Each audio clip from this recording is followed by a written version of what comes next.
what's up, guys? It's Shannon from the Trinisphere, and we're here with a podcast, a Trinisphere podcast, and I'm joined by... Hog the Spike. Juan the Timmy. And of course, I am the Johnny, and we're here to talk today about the Theros Beyond Death Legendaries. We're going to take a look at it from each of our unique point of views and decide which one is a good Johnny Commander, Spike Commander, or Timmy Commander, or maybe all three, which could be a good example of a Battle of the Brews Commander. So let's just dive right into the list. We have a lot of them, 27 different commanders in this set. We're going to start with Daxos, Blessed by the Sun. This white demigod has 2 power and star toughness, and that's equal to your devotion to white. And then he says, whenever another creature you control enters the battlefield or dies, you gain 1 life. All right, Juan, what do you think? 99. Not even gonna try. I'm not gonna lie. Yeah, not as a commander, but are there decks you're thinking where you would like to run Daxos? Would he actually fit into one of the decks that you have built right now? No, I don't really run aristocrats or things that make a lot of tokens. I've never been a fan of that. They tend to just all die every time I make a big board. Right. What do you think over here, Spike? Well, it is an enchantment, notably, so you could play it in some kind of enchantments matter deck. It is also a Soul Sister, but I would agree with Juan here. It definitely feels like more of a 99 card. That's a good point. It is a Soul Sister, so if your deck is contingent upon having one of those, the Soul Warden or the Soul Attendant in play, this is a Soul Sister in your command zone. So yeah, it sounds like it has some pretty good combo potential from a Johnny standpoint. And I like it has that nice ETB or death trigger, which means you can loop it a lot with some kind of jank. But, you know, not a lot of excitement here coming from your command zone unless you love Soul Sisters. So let's move on to the next one, which is Heliod Suncrowned. This is a god for 3 mana, 5/5, indestructible. It is as long as your devotion to white is less than 5, it is not a creature. Whenever you gain life, put a +1/+1 counter on target creature or enchantment you control. And then for a colorless and a white, or a generic and a white, you can give another creature lifelink until end of turn. Spike, what do you think?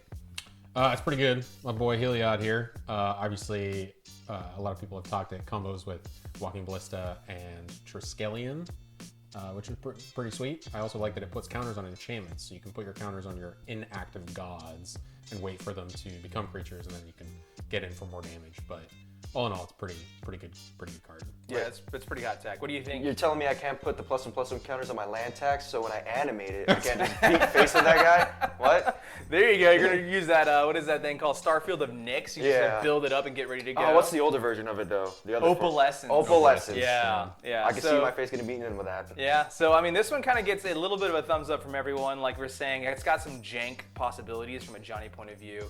You can use it to build up for that Opalescence or that Starfield of Nyx. Also, I mean, it's just all around a pretty decent god out of the new set. 3 mana, that's a big thing too. All right, let's move on to Taranika, Akroan Veteran. For 3 mana, a generic and a white, you get a 3/3 human soldier with vigilance. And when it attacks, you can untap another target creature you control, and then until end of turn, that creature gets base power 4/4 and indestructible. All right, let's say Timmy, what do you think about this one? It makes my weenie bigger. My one's baby, about to get swole. I'm gonna crunch. Oh, that was great. That was perfect. Yeah, yep, that is pretty good. I mean, it feels like a Boros card, right? It feels like it goes into a Boros deck. It gives a double striker additional power. It gives your creatures indestructible, so you can swing indiscriminately and not worry about them dying. I thought at first it combos with Combat Celebrant, but then I forgot Combat Celebrant has a built-in clause that says first time this turn. So, you know, it has other clauses. Spike, do you have any other comments on this one? I gotta be honest, the best part of this card is the statue of Gideon in the back. Is that what that is? Other than that, card is terrible. Doo-doo, hot doo-doo. All right, on to Illyrios Enraptured. This is a blue human. For 3 mana, you get 2/3. It enters the battlefield tapped and does not untap during your untap step if you control a reflection. But when it enters the battlefield, it creates a 3/2 reflection. What the hell? I love this card as a Johnny. It's so weird. So obviously this is like a Narcissus? Yeah, that's right. Yeah, obviously. And the art, he's looking at his own reflection and obviously can't do anything. He's stun locked by his own beauty or whatever. It's such a weird card. It creates a token on ETB, so it has an ETB trigger, so that's something you can abuse by flickering. It creates a token, so you can abuse it with decks that make multiple tokens. But it is mono blue, so that's a little tougher to do. Normally those cards are green, So him being in your command zone makes it a little tougher to work around. Any other what do you think, Spike? I mean, it feels like a card that would slot right into like a Brago King Eternal deck. Yeah, just flickering out bodies, 3/2s constantly. It feels a lot like a mono blue Blade Splicer, effectively. You wanna talk about flavor? The 2/3 makes a 3/2 on the reflection. Yeah, I like it. I don't care. I like it. This one isn't uncommon like the previous Daxos, Blessed by the Sun. So the power level is a little lower. You got to work a little bit harder to break that one. So let's move on to another uncommon. Callaphe, Beloved of the Sea. This 3-mana star 3 has power equal to your devotion to blue. It's a demigod legendary enchantment creature. So this one is also an enchantment. And it says creatures and enchantments you control have spells your opponents cast that target this permanent cost 1 more to cast. So it gives you that nice kind of like, not quite a Frost Titan, but that little bit of a tax protection, which is not excellent, but is something. What do you guys think? I mean, I think she's the best of the demigod cycle, which isn't saying too much. Nah, she ain't the best at anything. The best is the red one, but we'll get there. Yeah, we'll get there eventually. So this one, but it's interesting enough that its devotion to blue increases its power. So Its this power, is like an yeah, a lot of aggressive them- blue creature. A lot of them affect the toughness, right? And yeah. this one could be very aggressive. So this is like one of the more aggressive of the I am a devotion demigod commanders. It gives itself protection, which is okay. Quotation marks, protection. Yeah, protection and quotation marks. So interesting enough. Maybe we'll do a gameplay where we use all the uncommon demigods and see who comes out on top. Moving on to Thassa, Deep Dwelling. This 4-mana 6/5 god has indestructible, and you know it has that traditional not a creature unless you have devotion 5 or greater. And at the beginning of your end step, exile up to 1 target creature you control, and then return that card to the battlefield under your control. And it has for 4 mana, 3 generic and a blue, you can tap another target creature. This one is pre-ordering for a lot, I thought. It is, yeah. It's like a very popular one for standard. She straight up steals creatures, no questions asked. That's like, the hot The second tag, you right? have it, you're like, bounce it, bring it back, mine. Yeah. I was once working on like a Marchesa deck, has the same clause where it puts it back into the controller's battlefield instead of the owner's battlefield. So this would be a good slot in for that Marchesa steal stuff deck, but I think it's going to make an impact in standard. That's what everyone's guessing. In that kind of sense. There's that new card, the Akroan War, one of the one of the clauses is treachery. Yeah. Act of treason. But it's interesting. It's an act of treason until Akroan War leaves the battlefield. So it's not just until end of turn. So you get it for however many lore counters you're going to put on Akroan War. But then if you have a Thassa Deep Dwelling in play, you can flicker that creature and then keep it permanently. That's pretty hot tech. I will say this, I always liked Thassa. She always seemed like an aggressive, like, blue commander. Yeah. You just start making your idiots, you tap down their creatures, you smash in. Yeah, she's always been pretty good at actually beating people to death. This 4-mana activated ability seems a little overcosted these days, but her flicker effect seems like it's like if you want to play not Brago, you want to play mono blue Brago, this could be your girl. I'm not super excited about it from a Johnny point of view because I like to be able to activate the triggers as many times as I want. This one is relegated to the beginning of your end step, so it's once per turn. Yeah. It's a little harder to abuse, so not super excited about that one. The next one is pretty interesting. Thryx, the Sudden Storm. This 5-mana elemental giant is a 4/5 flash flying. Spells you cast with CMC 5 or greater cost 1 less to cast and cannot be countered. I'm going to go to Timmy on this one. So, secret, I love the blue big boys. They all have evasion, they like to protect themselves, and they are always like 6 or 7s with, oh god, it's perfect. And he reduces their cost by 1 and can't be countered. I'm good to go, I'm good to smash. Oh god, I can throw him into... who's that 4-mana command? Arixmathes. Yeah, I thought about that. I know you have an Arixmathes deck. I'll and bring I'm like, Arixmathes going back. straight into that deck, making all those serpents, octopus, all those things 1 less to cast, and uncounterable. It's also a flash flying 4/5, which means I forgot to have flash. Yeah, which is kind of bonkers. So you can play it in a control shell and just flash it in at the end of the previous person's turn. Spike, do you have any thoughts? I mean, it's like a one and done card. Like you're not really going to be chaining off multiple spells with this guy. You're going to be doing one big flashy play on your first turn, then another one the next turn. What do you mean? That's 2 4-drops. I mean, it's good. Don't get me wrong. It also has 2 really great creature types as Elemental Giant, but them flying giants, man, you got to watch out for those. As a Johnny, I'm looking at this and I'm saying, what spells artificially cost more than 5, you know, like Treasure Cruise, Dig Through Time. How can I use this card to abuse those even more? Other than that, a 1 cost reduction, it's a little mediocre. It'd be fun to build around though, for sure. And I definitely want to resolve my Omniscience on 9 mana instead of 10. But we'll move on to Ephemia, the Cacophony. This 2 mana 2/1 legendary enchantment creature Harpy. It has flying. At the beginning of your end step, you may exile an enchantment card from your graveyard if you do create a 2/2 zombie. So this is another legendary. This is one of the first rare enchantment creatures that we've talked about so far. And I know, Hog, you were thinking about building around this. So let's go to you on the Ephemia, the Cacophony. Yeah, I went pretty deep on an Ephemia, the Cacophony deck, and it was kind of like a mono black Enchantress build, which that is some Johnny level like deep dive tech. Most of you would. How good is that black at milling themselves? It's an okay. Right. The Enchantress It usually needs blue or green to help, right? Yeah. Yeah, the effect of drawing cards when you play enchantments is just not there for mono black, but it kind of falls into this weird place where the enchantments that you do have are really good, powerful enchantments that you don't really want to exile, and the effect of just getting a 2/2 for exiling one of your enchantments isn't really that strong, so it just kind of falls short. Are you actually ever going to get those enchantments back? I don't think black does that.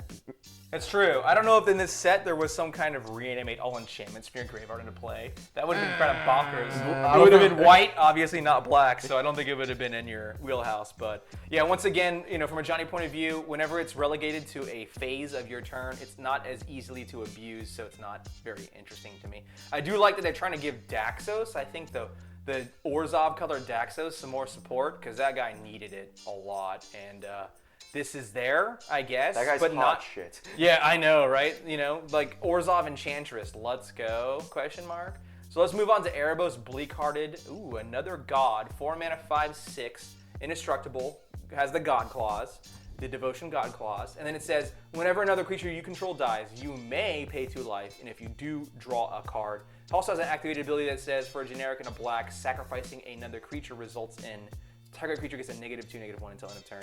I like this one a lot. In fact, I'm working on this right now for our upcoming Gods vs. Titans matchup. You playing Whip? Because it sounds like you need Oh, that. I'm playing that Whip. I don't know. I'm thinking about playing a budget version, and I might need the fans to help me out in an upcoming brew session where I'll do it online and get your guys' feedback on how to build Erebos. But I'm pretty excited about this because I like Midnight Reaper, I like Grim Haruspex, and this is a legendary version of those.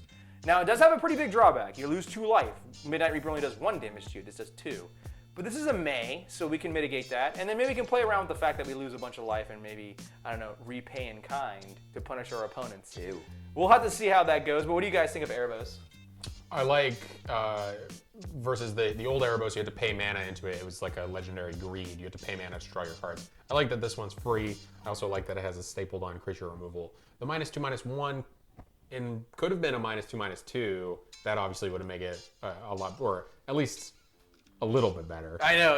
I don't. Yeah. Almost all of these gods, I don't feel excited to activate their activated abilities. That seems to be tacked on just as like a Except Heliod, afterthought. right? Because Yeah. Heliod seems. Oh, good. Heliod's is actually quite important. I forgot about that. And the next guy coming up also seems good. Oh, yeah, we'll talk about him in a minute. But this one seems like really medium. Like I agree, it should have been Disfigure, probably. It could have almost been pushed down to 1 black, sack another creature, Disfigure, but that might have been too strong for Standard. It does. I yeah, gotta it does- remember that these cards are played in Standard. It kills a lot of things that aren't in our format. It'll kill, Birds of Paradise and Noble Hierarchs and Those are definitely. Spirit Tokens. Yeah, That's that true. kills a lot of things. I that guess, are I guess killing an Oracle of Moldiah for a single black seems pretty busted, but And a creature. You're literally 1-for-1ing, right? A little more than that. Yep, exactly. All right, so let's move on to another mono black legendary, Timmaret, Chosen from Death. This black for a demigod enchantment creature with 2 power and star toughness. Star being equal to your devotion to black. And then for a generic and a black, you can exile up to 2 target cards from graveyards. Interesting enough, it's like anyone's graveyard. And then you gain 1 life for each creature exiled this way. So it's kind of like a beefed up crypt. It ain't no scavenging use. I know that much.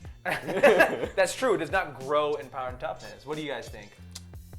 I think you were about to say Crypt. I think you were talking about Withered Wretch, maybe. Yeah, there's another one. There's another one, but now that I think about it, it sacrifices itself. So your analogy is much better. Yeah, I don't think this guy. I mean, again, maybe in the 99, but even then, he's not amazing. Yeah. Yeah. What do you think? I would have really liked this guy if that stat line was flipped and Star was on Yeah, the right? offensive Why end. does the blue one have power boosting Yeah. and the black one Yeah, has toughness? on top of that, he would have been huge. Black is such a greedy color pie. It would have Yeah, been it's like so good most at of the time it. like a 6-2. You know what? I bet you if Gary wasn't reprinted, they might have flipped his stat line. Like, Gary being in this set is already too good to play mono black. I agree. Gary hits always for like 5 at the least Yeah. every time it comes down. Yeah. Yeah. So anyways, Timmaret, pretty cool. Might be a legendary commander, but probably not unless your meta demands that you have a legendary. Yeah, a wall that can exile people's graveyards. Maybe you can pull that deck out. Ooh, the good thing before we move on real quick though is that this guy is good tech against any of the escape cards. Oh, absolutely. If we do have some worries about escape cards Yeah. that are busted. Are there- Yeah, playing limited, I might slot this guy into most of these decks if I can Yeah. afford a double black casting cost. because- So I think if you're playing that, you're playing mono black more than likely in your limited pool, right? Yeah. Oh, granted, Oh, you you can come down- you get greedy in those limited pools. Let's be honest. Yeah, you can come down on turn 4 for double black, and then if you have a third black somehow activate immediately, probably not. Wait till the next turn. But on to Anax, Hardened in the Forge. Whew. This 3-mana demigod enchantment creature, uncommon, has star 3, is a star power 3 toughness, where his star is equal to his devotion to red. So here we go. Here we got an aggressive demigod. And then he has the ability that says whenever an axe or another non-token creature you control dies, create a 1/1 satyr creature token with. This creature can't block. If this creature had power 4 or greater, create 2 of those satyrs instead. So on to Timmy. What do you think? Oh my god, this is the only one that's good. It's the best one, hands down. You just play all your enchantment things, you bring them out, you play your small to medium sized guys with extra pips in their casting costs. Like your, what's the 4-mana 6/6 Hasty Dragon? Play him, he dies, you make a 4/4, you make 2 1/1s. Yeah. And you just start flooding the board, you get like maybe some Perforos trigger type effects. Yeah, this seems I don't really know. good in I'm Perforos. excited. This seems really good in Perforos in that it's another engine that creates more bodies very rapidly. It's pretty aggressively costed. Even on an empty board, it comes in as a 2/3, and then when you swing, it's probably going to be like a 4/3, 5/3. Does his ability check, like let's say you had a 2-drop, not a 2-drop, 2 pips, his 2 pips, that guy dies. He's a 2/3 when it dies, or is it a 4/3 when it dies to check his? Anax himself. Yeah. This creature can't block if the creature had power 4 or greater. Whenever another non-token creature in another, so when he Yeah. dies, he does not create. Oh no, I'm sorry. It says whenever an axe or an another. Yeah. So yeah, he would check his own power and toughness the moment he left the battlefield. Yeah. So it would remember the fact that he had 4 toughness or 4 power when he died. So what do you think, Spike? Well, outside of Perforos, he does seem very good in Perforos. And to clarify, old Perforos, he seems very good in old Perforos. Yes. We should However, I'd like to bring something up that Juan brought up at the beginning when we were talking about Daxos. He said, oh man, I hate playing token decks. I hate going wide because they also just seem to die right away. This guy just makes a bunch of tokens and swarms. Wait. board. That's fine. He doesn't seem That's very fine. good. You play Perforos in the deck, or you play like what is the shock one when the 1/1 deck? Impact Impact Tremors, Tremors. yeah. It doesn't matter. You got your value. You hit everybody for 1 on your 1/1. Who cares? I think it's great in the 99 of Perforos, God of the Forge. Eat your heart out, hog. No. As a Johnny, I'm looking at using this probably in an aristocrat style deck, like a strangely Rakdos colored one or something like that. Ooh, So like I'm able a to Judas. control. So I'm able to control the rate at which I generate those 1/1s by sacrificing my own creatures. Actually, I will. So that could be probably pretty That's good. plus Create one, plus bodies at a pretty decent rate. So it ends up being a red version of Pawn of Ulamog or Sitter of Skulls, which are the other traditional I generate a body when a creature dies cards. So it has some interesting reach. Not going to be a commander by any means because I don't think red could support a aristocrat deck alone. Challenge accepted. Get your Goblin Bombardment now. But this one could definitely be fitting into some 99. So on to the next. What, is this the one of the last gods? No, we have one more god to talk about. This is the second to last god. Perforos Bronze Blooded. 5 mana, the most expensive of the new monocolored gods. This is it costs 4 generic and a red for a 7/6 indestructible. Arguably best. Yeah, I think that is Yeah. the most powerful god of the 5 reprints or recreations. This one has the traditional god clause of devotion, and then it also gives all creatures you control haste, which is pretty dang strong. Not him. Kind of relevant. Yeah, that's true. And then for 3 mana, you may put a red creature card or an artifact creature card from your hand onto the battlefield, and then you can sacrifice it at the beginning of the next you must sacrifice it at the beginning of the next end step. But of course, it has haste due to his inherent buff. So it's almost like sneak attack on a legendary. Let's go to Timmy on this one. Oh, thank you. I will say this. I was a little disappointed when it said only red creatures, but like Drakuseth is still a red creature who destroys the board. Absolutely when he demolishes. attacks. Demolishes And then we have boards. Blightsteel Colossus. Oh, that's an artifact creature. Yeah. What else we got? You can put your mana rocks in and then pay 3 and sack them. And I heard a lot of people. You're in red. There's a lot of that going on with like artifacts and stuff. You play Goblin yeah. Elders And I stuff. heard a lot of people talking about the old Bearer of the Heavens. So if you just want to Destroy everything? destroy literally everything. Make sure you have 3 lands in hand. You're good to go. Spike, what do you think? He's really good, yeah. He is the most expensive, but he definitely seems a lot more powerful than the rest of the gods. Right. So does he justify that extra generic mana cost? Yes, I believe so. Yeah. So what do you think about having sneak attack in the command zone? Is that something that you're going to build around? Like, is that what does this compare to when talking about Ilharg, the raised boar, who is very similar in its design? When it swings, you can flash in a creature. I think they're very interchangeable. I think this guy's way safer than Ilharg. Due to the fact that it's indestructible. Yeah. But you got to pay some extra Okay. mana to it. And this one can't do creatures outside of red. But if Ilharg was your commander, you were probably. I will in also red say already. this. He may not be able to put in, which is sad, like Eldrazi tokens, but he gets the attack triggers, unlike Ilharg. That's true, yeah. Oh, that's a very good point. You Yeah. could sneak attack in a Eldrazi Titan and get that sweet No. swing attack You trigger. Yeah, it's not colorless. Oh, that's or true. It's You're not right. an artifact, You're absolutely so, right. It is. yeah. It is not an artifact creature. Okay, on to Arasta, of the Endless Web. This is a 4-mana 3/5 legendary enchantment creature. Spider has reach and says whenever an opponent casts an instant or sorcery, create a 1/2 spider with reach. I'll start off by talking about this one. This one seems more, maybe it might be more Johnny than anything else. Although it's tough to make your opponents to like push this one to an extreme by trying to make your opponents cast extra instants or sorceries. But I think it's pretty cool because it's reminiscent of like Dragonlair Spider, which also does a similar effect, but this is a mono green iteration. And I really like spiders as a tribe. I really hope that we can almost get to the point where we can build spider one. tribal. A good one. Yeah. Because you can do it. But I think it needs black because Ishkana is kind of relevant in that she has an activated ability that just wrecks people based on your spider count, and you kind of need that as your win con. But this seems like a pretty good entry in it. What do you think, Timmy? Eat your heart out, Blue. I'm coming for you with these 1/2s. Yeah, I mean it hates out, but is Blue really afraid of 1/2s? Like, okay, a Storm player like it manages to fizzle on a turn, and you ended up generating 14 1/2s. And you swing for 14 damage? We're in green. +3/+3 nerd. Oh, there you go. You can run that new overrun. What That is it? new overrun's really good. Return The of Wild the Speaker. Wild Speaker, because they are not humans and actually just devastate. So I like it. I like it. This is a reactive green deck that uses an overrun to win. Spike, what do you think? I would say you never want to give your opponent an option or rely on them doing something. That's a very good point. So I would say that putting this guy in the 99 of an Ishkana deck would almost be the only place you would really see it. It is an enchantment creature, so it would check another box off of Delirium for Ishkana, but That's very good. Nice. Hot tech. Yeah, so that seems like really good in the 99. Very kind of janky at the top of the deck. We're going to talk about our last god next, Nylea the Keen-Eyed.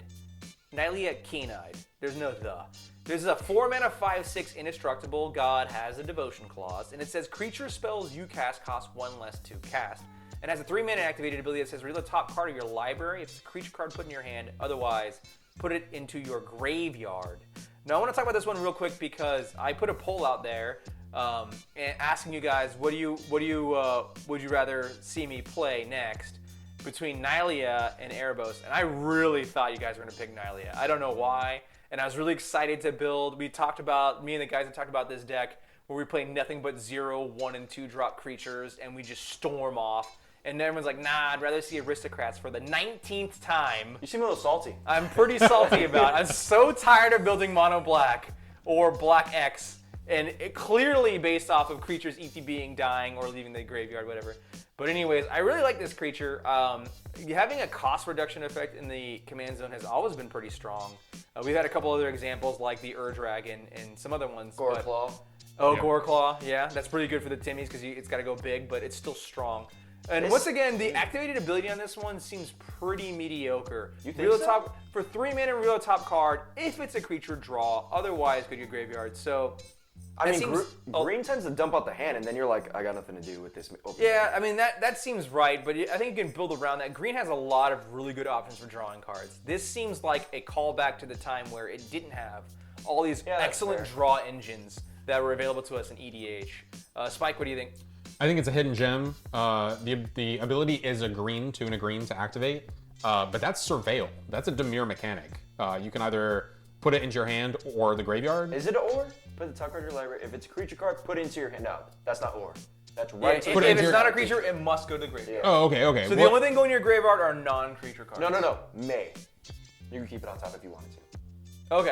Okay, yeah. So, but the only thing that you can put in your graveyard with Nylea would be a non-creature. But that's fine because if we are somehow able to generate infinite mana, that means we can draw all of the creatures out of our deck, right? We can just That draw is true. through our You whole are deck. correct. It does not prevent you from moving the card out of Right. the way. We don't have to and put them on the getting bottom, in which case we would get stuck with just like extra stuff, right? So we could potentially do some kind of Yeah. How Lab do you win with Manny, infinite Nylea. mana? Lab Manny, what do you call Lab it? Man is We're a in green. creature. We're in green. Okay, sorry, we're locked into mono green with Nylea Keen-Eyed. Well, I mean, also your hand would be sufficiently large due to the fact that you've just drawn every creature in your deck. So maybe this is like an Allurin commander with an infinite Yeah, creature that deck. would be cool. Yeah. So that way you could play those creatures for free. So maybe this is more of a Johnny commander than I gave it credit for initially. So I'm excited for Nylea, and I'm disappointed you all picked Erebos. Wow. Moving on. How dare you shame the Moving fans? on. How dare you? Renata Called to the Hunt. This 4 mana, once again uncommon, legendary enchantment creature demigod as star power, 3 toughness, star being your devotion to green. And it says each other creature you control enters the battlefield with a +1/+1 counter on it. I do know one of our hosts have worked with this kind of effect before, so we'll turn it over to the Timmy.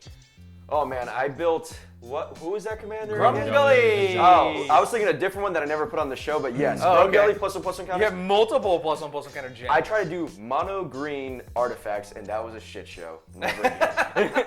Glissa, maybe? Huh? No, it wasn't Glissa. It was, anyways, the one Okay. drop. Reese. No, that's Parishi. Oh, Arishi. Via Pashari. Via Yeah, Pashari. yeah, that's What a what- shit show. wow. But yeah, I mean, she would slot good. She would slot in good in that deck. Is it non-token by chance?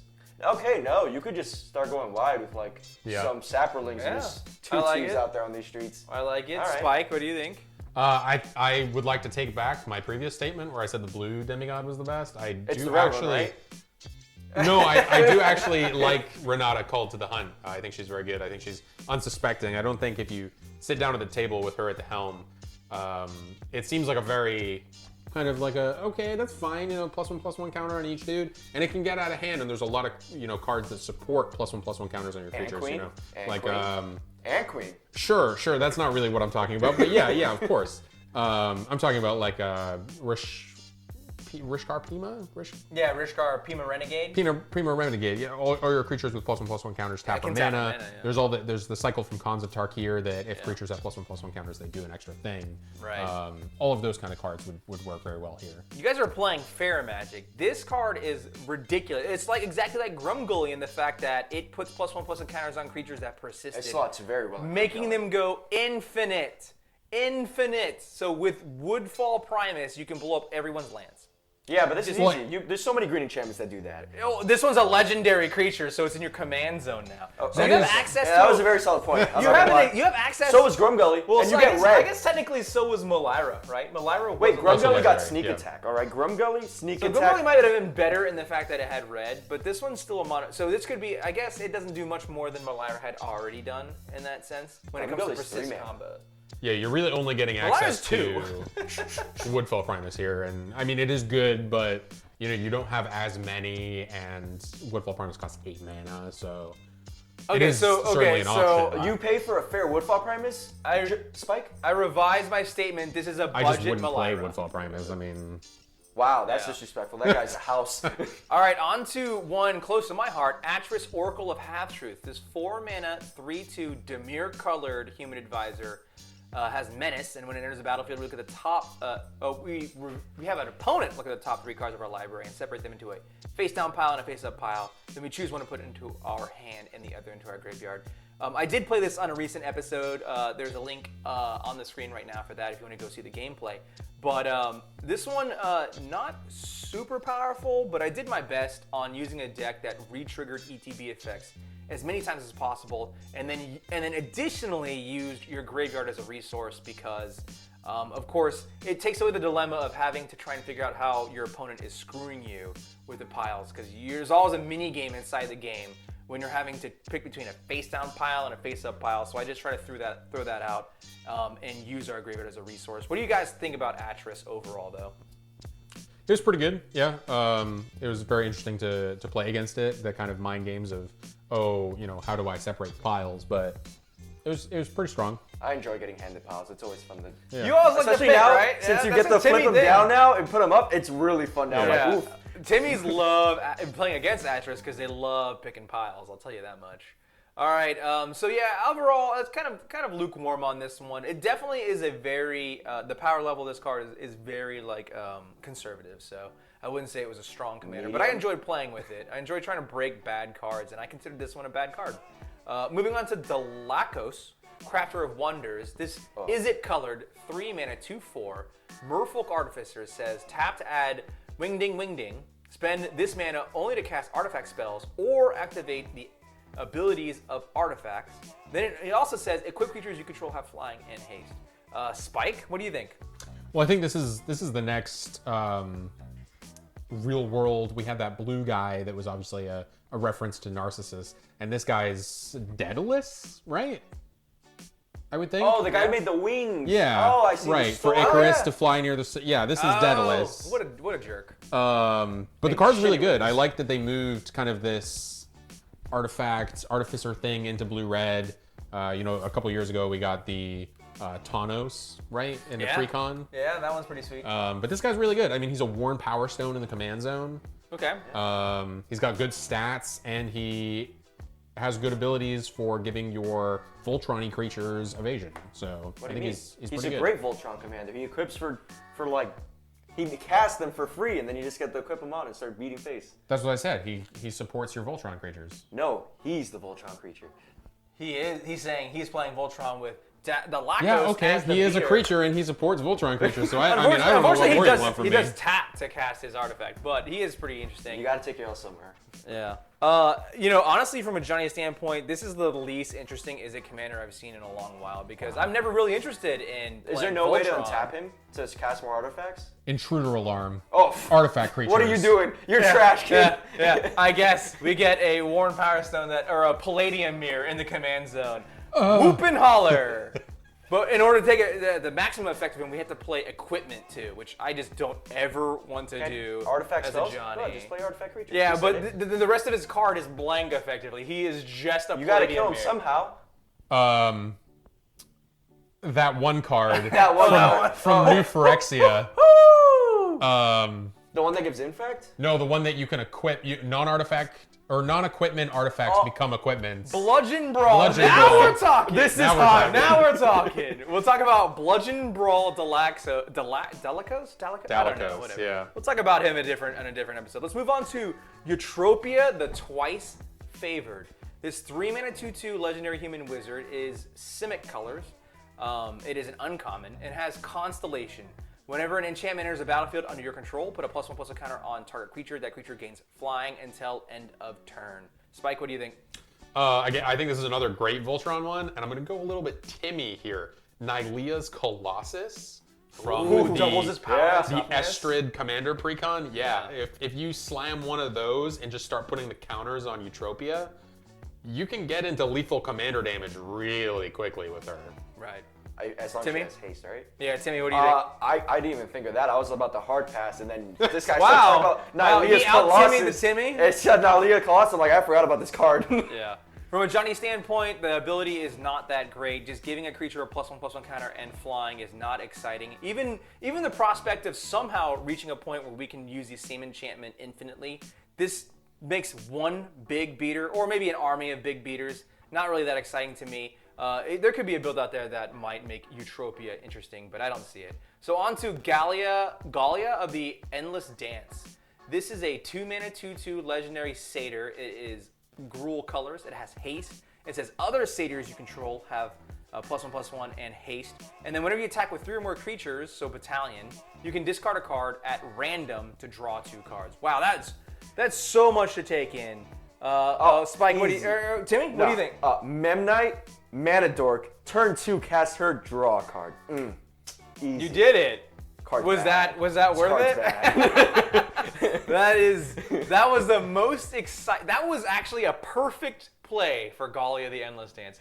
And then the rest of the people were like, "Oh, okay. Are you done with your turn?" Yeah, you're good. Pass Yeah, turn. I got my what do you extra think? card. It's so unfortunate because there's so many great lines of text on this card, but it's an unsupported tribe. Like, she is one of the best lords at 2 mana, giving +1/+1 and haste to her tribe. Oh man, What she's tribe? so good. And yeah, tribe? exactly. There's no good satyrs. What if she was a Wait, Minotaur? Xenagos is a good tribe. All right, Xenagos just makes 2 What twos. if she was a Minotaur instead and gave Minotaurs? That would have been insane. Actually insane. So many people would have been happy. But the second ability, the card draw ability, seems great, but attacking with 3 or more creatures, that's kinda brutal, Battalion is like Yeah, Battalion not was pretty easy to tough. I hit. just told you could get turn 2 battalion. We did it, fam. We did it. Also, I know you really wish this was somehow a boar of some kind. Should have been a boar. Should've Yeah, been it's a a boar. red-green legend. Should have been a boar. Tell them about how you feel about boars and where they're at in this. Oh Yeah. man, I felt real persecuted when they printed Ilharg and he wasn't red-green. Oh Oh man. yeah, Hog has been waiting indefinitely for a Gruul-colored boar. I'm upset I never got Hercules. He has a Yeah, foil yeah, version that's- of like almost every boar that has been printed, and waiting for there to be a boar legendary lord. That isn't just Ilharg mono red. On to Haktos the Unscarred. This is a Boros colored 4 mana for red, white. You get a 6/1 human warrior that attacks each combat if able. And when it enters the battlefield, you choose 2, 3, or 4 at random, and Haktos has protection from each CMC other than the chosen numbers. So, example, if you pick 2, he has protection from every spell, creature, etc., except for those that cost 2. I'll send this Like over to Pyroclasm. Timmy. Yeah. I like this guy. You got to get lucky. You got to hope his invincibility lines up with your opponent's and Yeah. just pray. Yeah. Because I will say this, I feel like people are incentivized that if they have the card to kill him, they should kill him for the fact that that's the card and So you think he actually skews threat assessment a little bit? Yes. Yeah. And that he's if on you've 3 got and it, have you a must 3, use it kind of Yeah, thing? I feel like that happens right away with Yeah, him. that comes into some deep, dirty politicking where like, don't do it, I have a removal spell, and you're like, show me, and I'm like, I don't know if I should show you, but yeah, very interesting to play against Haktos. We had a lot of fun in our recent gameplay where Haktos was involved. Everyone was constantly digging for a way to remove it, which may not have been the best strategy. I always love allowing my opponents to use their resources against another opponent. Which happened. But sometimes when you get like Yeah. a random Bane Whip Punisher where you don't really control, you Tilted. don't have, Tilted. I don't want to talk about it. Tilted. you don't really have the ability to use that later on. You must use it now. You kind of got to kill the Haktos. Spike, what do you think about Haktos? Like Juan said, better lucky than good. It plays to its strengths. Like you get lucky and you crush, Yeah. or you don't. What do you and think things get go crushed. poorly? Yeah. as a Haktos player, what do you think the ideal CMC would be out of 2, 3, or 4 that you would want to see it come up more often than not? 4. 4, yeah, probably. Yeah, probably yeah. 4. I know it because there's happened- just so few I know it spot happened removal spells in 4. Twice, but I would still take 4. Yeah, there's so few removal spells that cost 4, right? Like no one really wants to run like what is that one that puts loyalty on your? It's like a mono black. It's like The Vraska's Vraska's Contempt. yeah. Like very few targeted removal spells. So they're But planning on using- Chupacabra is played, and that's like a shit Yeah, show. yeah, it is played more budget than I think anything else, but it is super common, unfortunately. Because you want your removal to be as cheap as possible, so that you have Exactly. you So can do multiple plays. You can do Yeah. main phase play, hold up removal. So, all right, on to the next god, one of the only multicolored gods, if the only one, Callaphe. Outside of the buy box, yeah. Yeah, Correct. Callaphe, god of destiny. Oh, is he the... Okay. Yeah, for 3 mana you get a 4/5. So wow, those are some good stat lines. You get a legendary god that has the dual-colored devotion clause. So you must have devotion to red and green. Less than 7, Callaphe is not a creature. So greater than 7, red and green becomes a creature again. A 4/5 for 3, pretty sweet. At the beginning of your pre-combat main phase, exile target creature from a graveyard. If it was a land card, add red and green, or red or green. Otherwise, gain 2 and Callaphe deals 2 to each opponent. So kind of reminiscent to Mogus in that it's kind of like a group slug deck. Maybe you can try and drain your opponents down. This reads a lot like a Gruul version of the Deathrite Shaman. But once again, it's limited to a phase of your turn, which I as a Johnny hate because you can't abuse it. You're limited to once per turn. Oh my god, it fades away too. It's not even like it stays in your pool. Yeah, it doesn't even change from phase to phase. So I don't know, but it is the combat 3-mana tricks, 4/5. right? That's the only reason to be there. I mean, it's not good. I'm just saying. Yeah. Yeah. So what do you guys think, Callaphe? Schmedium. Medium? I don't even, Pretty she doesn't even schmedium, turn on yeah. at turn 4. Like let's say you get her at turn 4, she's not even on by Yeah, then. because she's a multicolor god. You Yeah, have her to get the devotion has 7. to be 7. There's only one card I know that floats that much devotion. Right. So yeah, if you're a Mogus player and you want to play Gruul, this could be an easy transition for you. But being able to put cards into the graveyard Mogus? to exile. The Mogus kills people. Yeah, well, I mean, it's similarly, it does 2 damage, but this one does 2 damage to each opponent. But it requires that you exile a card from a graveyard. And I think it's great graveyard hate in a color pairing that's lacking in the department. So it's a techie creature. It's more of a Yeah, it's utility. like a techie creature, yeah. But yeah, for example, Skoo's way better. You control it when it happens. You can do it multiple times per turn. Skoo's is also not indestructible. That is true. Okay. I think maybe if we step back and look at this, this is a 3-mana 4/5, which means this deck could absolutely pummel to death any deck that required its graveyard to win the game. Oh, yeah. Callaphe is a hard lock I on thought any somewhere graveyard. else. Yeah, I was also thinking that was going somewhere else. Man, of note, I thought it was very cool. I saw there was promotional art for the original Theros set. I don't think it ever made it onto a card, but it showed Ajani and Elspeth fighting Xenagos on top of like a mountain. Yeah. And on the side of the mountain, Callaphe's like figure was built into the mountain. So Oh, she so was it's a she was statue? the god before Xenagos came along. Right. Yeah. So she's come back. But I would say one thing: the art on this card is freaking awesome. I am so impressed. Yeah, this is such a cool. I'm ready to see the cosplays. It's so freaking cool looking with her long hair and her horns and stuff like that. Thick thighs save lives. Yeah. I believe the blindfold is actually her hair too. But thick thighs save lives. On to Kroxa, Titan of Death's Hunger. Who? A 2-mana Elder Giant that is in Rakdos' colors for a 6/6. When it enters the battlefield, sacrifice it unless it's escaped. So it's more like a 2-mana spell the first time you cast it. And then whenever Kroxa enters the battlefield or attacks, each opponent must discard a card. Then each opponent who didn't discard a non-land card this way loses 3 life. So if they did not discard a non-land card, they lose 3 life. Spike, we talked about this one earlier. So what do you think about Kroxa? I think he's pretty cool. I feel like he's definitely being overhyped. He's not amazing, but there are some cool techie things you can do. You can definitely strip people's hands. Destroy people's hands. That's where I'm going. That's definitely where you want to go. Wait, hot tech. Sarcum's Unsealing, cast Kroxa, deal a 4. Ooh, I like that. You deal 4 to literally everything, That is and a then hot they take. discard a card. One thing. It's 7 or it's 4 Oh, to it's everything. 7. Oh, Yeah. alright. I was like really Dang. hyped. So you didn't close. get that Orcish Aura So Flame close. out there a little ahead of it. That's some hot tech. There you go. It also has Escape for black, red, exile 5 cards, so put it back into place. So then you get a 6/6 Titan, and by Titan I mean it has an entry battlefield trigger and an attack trigger, same effect. Is this pretty strong? It says each opponent, which now that I look at it, I'm a little scared about it in our upcoming matchup. That hits both of us in our 2v2. Correct. So The other thing to note, it's got the Elder creature type, which at this point we've got to have enough creatures to do like Elder tribal commander. it's getting there for sure. Yeah, they started putting it onto things retroactively too, and then they threw the lore out for Elders completely. There was a lore out. There was an Elder lore. Like they were the progeny. Like they were the originators of their Titans entire are species. Yeah, Titans are the originators of. They come before gods, so right? the other Elders included like the Dragon. Right. So and all Progenitors of dragons that dragons. ever existed came from the came Ur from- Dragon. okay. This would imply that all Titans or all giants that have ever existed Well, there's came only from 2. Kroxa. They just hit the. They just mash it up. They just mash it up. All right, on to Kunaros, Hound of Athreos. Cerberus 2.0, Correct, 3.0. I yeah. think there's a lot of Cerberuses already. But oh man, this is a three. This mana, was young. This is a 3-mana Orzhov colored 3/3 legendary creature hound, which I'm a little tilted. I'm still mad that the hounds and wolves are separate. But I'll not talk about it right now. It has vigilance, menace, and lifelink. So each head rumbles in combat. And then for creature cards in graveyards can't enter the battlefield. So LOL, no more escaping. And players can't cast spells from graveyards. LOL, no flashback, no jumpstart. Wow, this is a stacks creature. I love me that some rumbles. keyword soup. This one has so many abilities. It's kind of crazy. I love it. Kurnos, Hound of Athreos. What do you think, Timmy? I honestly think even if it didn't have everything past Vigilance, Menace, Lifelink 3/3, that'd still be pretty you good like in the that one command for zone. 3-mana 3/3? I'd play it. Yeah.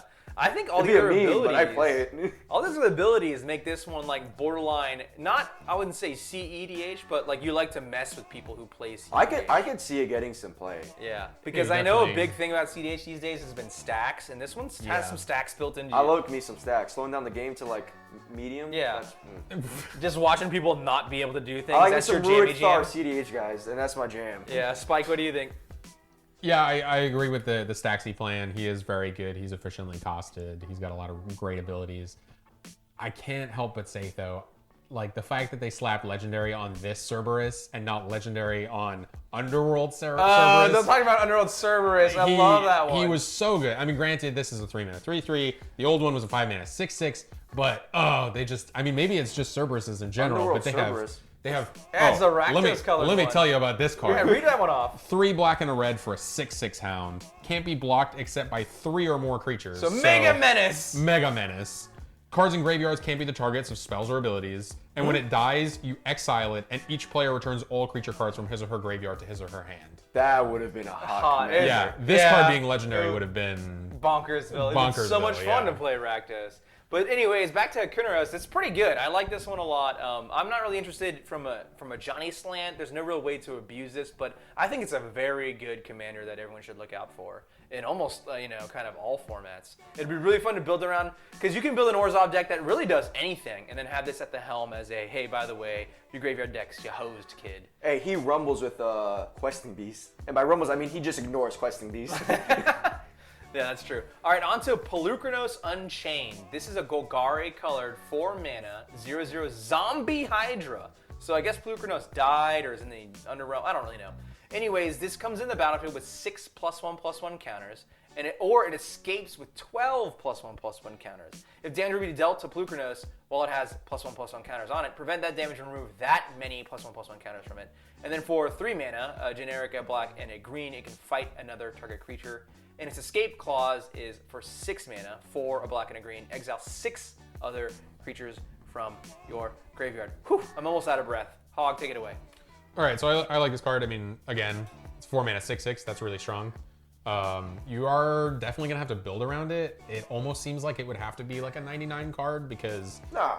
Let me explain. Like, No. you're gonna want it in the graveyard as quickly as possible so you can escape it. Because why would you take a 6/6 when you can have a 12/12? A 4-mana 6/6 still above curve, and is that a lie? I do have some pretty good. spicy picks here. Vigor in this deck is very good. Oh yeah, Vigor. Yeah. Yeah. Whenever you fight something and the counters get removed, no, actually they get put back on. You just double the counters. Yep. No, Also, it's prevent damage. It's not even that. It just gets bigger. Gargos is very good in here. Makes Oh, your 'cause, yeah, your Hydra- Hydras cost 4 Hydra- less, so your yeah. escape can actually just cost black-green for a 12/12. Oh, that's hot tech. Yeah. And then the other one was. He's a great greater good. Oh yeah. Cast him, absolutely. greater good him. And then. If you have too so many cards good. in hand, dump them. And then you're able to escape him. if very you have a easily 'cause dredge card greater in the goods from graveyard, just put instead of your draw triggers, you play Oh, some yeah. dredge. The other card that's sweet in here is Magebane Armor. Tell me about how you're building Magebane armor. Magebane Yeah, Armor. same. It's a classic card in like a Drownu build, so it prevents all non-combat damage that would be dealt to equipped creatures. Equipment. Okay, so he's immune to his own fight damage. Right. It gives the creature +2/+4, and they lose flying. And then you can just go to town on that fight ability and just get rid of all those creatures. I'm impressed, Hog. Yeah. I'm impressed. Yeah. Obviously from a Johnny standpoint, nothing exciting here. It's just a big dumb beater. It doesn't have an evasion, honestly. Its evasion is that you got to kill the blockers. So not excited to do anything outside of combat with Pelukrinos Unchained. So not for me. On to Siona, Captain of the Pilius. For 3 mana, you get a 2/2 human soldier uncommon. Is the Selesnya colors. When Siona, Captain of the Peleus, enters the battlefield, look at the top 7 cards of your library. You may reveal an aura from among them and put it in your hand. Put the rest in the bottom of your library in a random order. Were you doing random in our matchup? I don't think so. I don't think it mattered. Whenever an aura you control becomes attached to a creature you control, create a 1/1 white human soldier creature token. So right off the bat, it looks. At first, it does not look like it, but I like to think of this one as an additional Selesnya colored Enchantress. It creates card advantage in a different way. Normally, the Enchantresses generate card advantage by drawing cards. This one ends up creating bodies, as well as it kind of draws a card when it enters a battlefield. But I'll give this one over to Spike, who has an intimate knowledge of Siona. Yeah, you're almost always guaranteed an aura if you build your deck right. You would never whiff, ever! Yeah, you would never ever whiff. There may have been budget restrictions there that, I'm sorry. Did so that I the may budget or may not have requirement whiffed. make you not run enough auras? But yeah, if you're running the right number, you should almost always hit, which again is good card advantage. So you weren't running the right number, Spike? I was not. Yeah, it was a okay. Just making tactical. sure. Tactical I just wanted to error. hear it. Yeah, exactly. But this card's awesome. The art is really good, and it's got another combo. So it says whenever an aura you control becomes attached to a creature you control, you make a 1/1 white human soldier. So you play Shielded by Faith, which is 1 white for an enchant creature that gives the enchanted creature indestructible. But whenever a creature comes into play, you can attach Shielded by Faith to that creature. So this lets you generate as many 1/1 white human soldier creature tokens as you would like. You say 1 million? You could say 1 million, acceptable exactly. number. 1 They million call is me acceptable. the breaker of armies. Oh! No, the problem. Burn them all! The problem I had with my first iteration of the deck is that, I was like, well, if I have 1 million guys, I can just attack and win the game, and that is obviously interrupted when people board wipe or something. But looking at other lists and kind of seeing how other people play Siona, Altar of the Brood is a really good option here. Ooh, just mill them all to death. Just mill all of your Are opponents. you now excited, Johnny? And the other card you that can was too play easy. is Yeah, too Altar, easy. Altar of Dementia. They're both just really Also cheap. too easy. Really Yeah. cheap. Yeah. Both mana-wise and dollar-redo wise. Yeah. So, Yeah. but this card's awesome. Just go the Enchantress route, and do You it. occasionally get like a your 20/20 thing. to kill people with. Exactly, I saw that. yeah. Yeah, I was on that the was receiving end hot. one You were game. doing a lot of deeps with Yeah. that with Siona. All right, on to Uro, Titan of Nature's Wrath, the second of the 2 Titans. This 3 mana 6/6 Elder Giant is Simic colors. When it enters the battlefield, you sacrifice it unless it's escaped, just like the other Titan. When it enters the battlefield or attacks, you gain 3 life, draw a card, and then put a land, and then you may put a land from your hand onto the battlefield. That is escape, green, blue, exile 5. So it costs 1 less exiled card to escape. Timmy, what do you think? Explore Plus. I actually really like this guy. He's pretty cool. Yeah. Make 6/6. What's the best case scenario here? You mill yourself. You could like Thought Terror yourself turn 1, turn 2. Any good mill? Winding Way, and then cast Aurora past turn. You play an extra land drop. Turn 4, hopefully cast Turn 4 your Uro, commander. yeah. I think a lot of people were excited because whenever they see a Simic Legendary, they obviously have a hard on. And then whenever they see text like draw, play extra land, everyone gets super excited. That's pretty good. Super excited. But when I look at this one, and I like to think of the 2 Titans as what would look like if we had legendary sorceries. So this is a legendary Explorer. You cast this, it draws you a card, it puts land into play. So we had an original Explorer, and that was a generic and a green. Then we had Growth Spiral, which is like, okay, let's change the generic out for a blue. What do we get? It's instant speed now. And I'm like, okay, that makes total sense. Well, now they took Growth Spiral and they added a generic mana to it. And what do you get? You gain 3 life. I'm not about gaining life ever. I don't give a damn I about can see that. yourself getting like 15 life in a game just off of him alone. Oh, if you can escape that many times, good Well, for escaping you. him aside, Good like for you you. still cast from the command zone.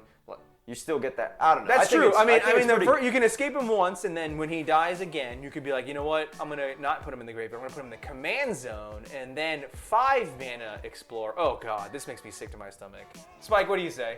This card is so overhyped. It makes me sick. Like it started with Chulain or Cullen or however you Are you telling me pronounce he's that not guy. really good, Hog?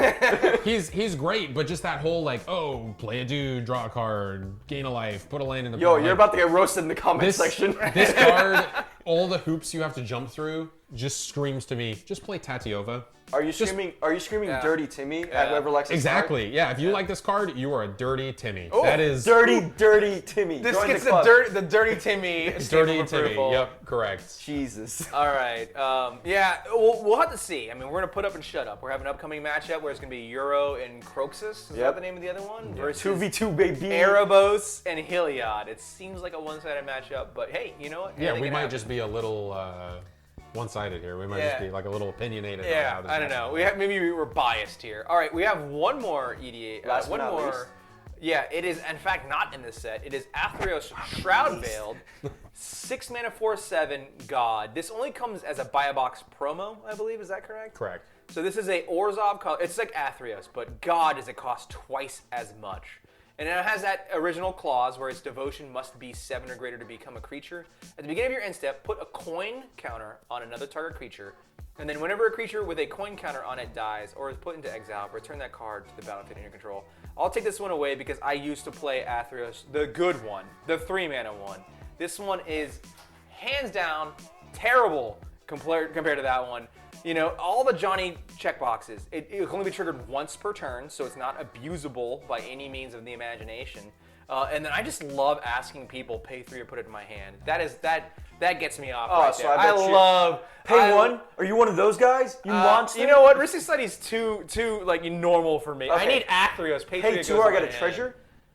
Gold. Ooh, you know, I haven't played enough Smothering Tide, but this Athreos is just so overcosted, and its effect is okay. I think I it's like me a fine. Debtor's Knell, but Death I and don't taxes? know. I think he's great in death and taxes. That's essentially what he's there for, right? Death and taxes. So go into more detail. What do you mean by death and taxes? well, so like a deck upkeep- built around. Just, sacking Everyone- an idiot, Well, I assume you're going to play like a Plaguecrafter or etc. with another idiot. You just put it on him. Hopefully he dies. Make them sack another card, maybe discard a card. Just normal death and taxes things? If you're talking normal death and taxes, you're going with Kanoros, Hound of Athreos. Like, you're not going with Athreos. No, this is Kanoros is like I'm playing heavy duty, locking your asses down. Yeah. I don't tap, I can swing.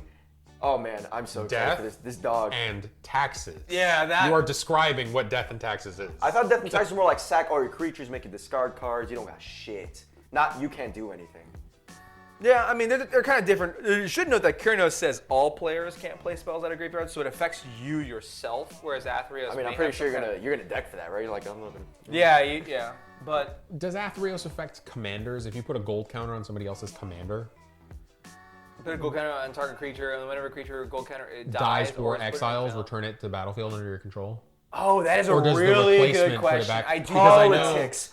I do not know the answer to that question. I do know for a fact, I don't know the exact wording on Int that Betrays, the Eldrazi, but if you attack someone with an Int that Betrays and they sacrifice their commander, you get it. They have no Then option if that's to put true, it. if putting it in your command zone is not a special rule that supersedes exiling, then Athreos absolutely does would steal commanders. Okay, then that's definitely an option then. Yeah. Oh my god, I didn't even realize that. Yeah. I thought you were talking about be like, hey, I could get you your creature. I didn't see that whole return it under your control part. Yeah. So I don't know. This still feels a little bit Timmy like that. It seems like a really cute play. Cute. Yeah, not it's good. Cute. Is Q It's not not a Johnny good, but thing it's too? LOL. I thought Q was like Oh Johnny's fucking no. ringhouse. This is too boring. This is so like, yeah, you did it. We saw it coming from a mile away, and you did it.